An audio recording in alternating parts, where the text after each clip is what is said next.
Oke, kita bahas dua nama yang pastinya udah nggak asing lagi, Bill Gates, sang jenius teknologi, dan Jeffrey Epstein, penjahat kambuhan. Apa sih sebenarnya hubungan mereka? Internet itu udah kayak lautan teori konspirasi yang liar banget soal ini. Nah, di sini kita bakal bedah dokumennya, kita pisahin mana fakta, mana fiksi, dan kita coba ungkap gimana sih ceritanya hubungan ini bisa jadi pusat dari salah satu kontroversi paling panas di zaman kita. Kita mulai langsung dari pengakuan Bill Gates sendiri. Ini bukan pembelaan ya, tapi penyesalan. Dan justru pengakuan inilah yang jadi titik awal dari semua misteri ini. Sebuah pernyataan yang anehnya malah memicu lebih banyak pertanyaan ketimbang jawaban. Baik, sebelum kita nyemplung ke lautan teori yang dalam banget, kita lihat dulu dasarnya. Kita telusuri fakta-fakta yang tercatat. Apa yang sebenarnya kita tahu soal hubungan mereka berdasarkan bukti yang ada. Mari kita lihat. Lini masa ini bukan sekedar daftar tanggal loh. Ini adalah jejak yang nggak bisa dibantah. Coba lihat, pertemuan dimulai setelah Epstein divonis bersalah. Melinda, istrinya saat itu, udah merasa nggak nyaman dari awal. Bahkan ada dugaan upaya pemerasan. Dan puncaknya, setelah Epstein meninggal, semuanya meledak. Nah, inilah kepingan-kepingan puzzle yang menyulut api ketidakpercayaan publik. Nah, ini dia intinya. Gimana ceritanya sih serangkaian pertemuan ini bisa meledak jadi badai teori konspirasi di internet? Bagaimana fakta-fakta ini bisa dipelintir jadi cerita yang wah, liar banget? Ternyata para peneliti punya jawabannya. Dan ini bukan sekadar opini ya. Peneliti dari Harvard beneran turun tangan mereka membedah ribuan komentar online buat memetakan apa sih yang sebenarnya orang-orang bicarakan. Dan polanya jelas banget. Hubungan dengan Epstein itu bukan cuma gosip sampingan, tapi jadi pilar utama yang menopang hampir semua teori konspirasi lain tentang Gates. Studi ini menemukan ada 3 narasi besar yang terus diulang-ulang. Pertama, katanya Gates punya agenda tersembunyi buat mengawasi kita semua. Kedua, dia mau mengurangi populasi dunia. Dan yang ketiga, ini yang paling penting. Hubungannya dengan Epstein dipakai sebagai bukti pamungkas. Seolah-olah koneksi mereka itu adalah kunci yang membuka semua tuduhan korupsi para elit. Sekarang, coba perhatikan caranya teori ini disebar. Ini bukan sekadar nuduh asal-asalan loh, ada strategi yang canggih di baliknya. Mereka nggak selalu ngasih fakta baru.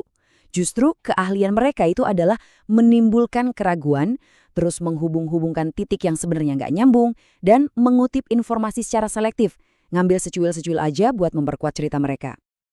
Untuk bisa paham kenapa teori-teori ini begitu nempel di benak orang, kita harus lihat mesin raksasa yang dibangun oleh Gates. Jaringan organisasi kesehatan global inilah yang seringkali jadi pusat dari semua tuduhan.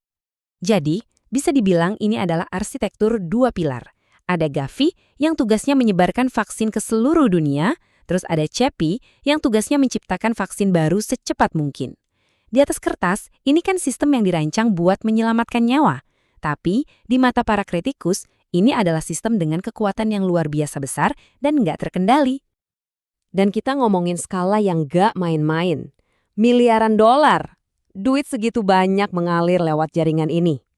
Nah, besarnya uang dan pengaruh inilah yang otomatis menarik pengawasan dan, ya, kecurigaan. Kalau ada kekuatan sebesar ini, wajar kan kalau muncul pertanyaan, siapa sih yang sebenarnya diuntungkan? Nah, ini membawa kita ke salah satu klaim paling meledak-ledak yang muncul dari berkas Epstein. Klaim yang oleh banyak orang dianggap sebagai bukti pamungkasnya. Jadi, ada klaim viral yang menunjuk ke sebuah dokumen dari tahun 2017. Ingat ya, ini jauh sebelum pandemi. Yang seolah-olah menghubungkan Gates dan Epstein secara langsung dengan rencana simulasi pandemi galur. Istilah ini kedengarannya spesifik banget, sangat terencana, dan pastinya sangat memberatkan. Tapi ketika para pemeriksa fakta independen dan jurnalis menyisir jutaan lembar dokumen resmi yang dirilis Departemen Kehakiman, ceritanya berbalik 180 derajat. Di antara tumpukan bukti resmi itu, mereka nggak menemukan satu pun referensi yang mendukung klaim tersebut. Kosong. Disinilah kita lihat benturan langsungnya. Sebuah klaim yang menggemparkan dari satu sumber, berhadapan langsung dengan ketiadaan bukti di dokumen primer. Di satu sisi ada tuduhan yang viral, di sisi lain ada penyangkalan yang didasarkan pada penelusuran dokumen resmi. Jadi, mana yang benar? Oke, mari kita geser sedikit dari dokumen dan teori ke sisi manusianya. Kita lihat gimana semua ini berakhir. Nggak cuma buat citra publik Gates, tapi juga buat kehidupan pribadinya. Jauh sebelum permintaan maafnya yang terbaru, Gates sebetulnya sudah secara terbuka mengakui ini sebagai kesalahan besar. Ini penting karena menunjukkan bahwa penyesalan ini bukanlah respons panik terhadap tekanan publik baru-baru ini, tapi sebuah pengakuan atas masalah yang udah membayanginya selama bertahun-tahun. Dan dampaknya jauh lebih dalam dari sekedar citra publik. Sumber-sumber yang dekat dengan keluarga bilang kalau keretakan ini udah ada sejak lama. Mantan istrinya, Melinda, kabarnya udah merasa sangat gak nyaman dengan hubungan ini selama bertahun-tahun. Jadi, ini bukan sekedar skandal media, ini seperti bom waktu yang akhirnya meledak di dalam pernikahannya sendiri. Dan dengan kata-katanya sendiri, Melinda French Gates seolah menarik garis yang sangat tegas. Dia nggak menghindar. Dia secara terbuka nunjuk siapa yang menurutnya harus bertanggung jawab atas semua ini, dan meletakkan beban pembuktian sepenuhnya di pundak mantan suaminya. Pada akhirnya, semua fakta yang ada, teori yang berputar-putar, dan dampak pribadi yang menghancurkan ini meninggalkan kita dengan satu pertanyaan besar tentang akuntabilitas. Ini bukan cuma soal Bill Gates atau Epstein, tapi tentang bagaimana kita memandang kekuasaan, kepercayaan, dan harga dari sebuah kesalahan besar.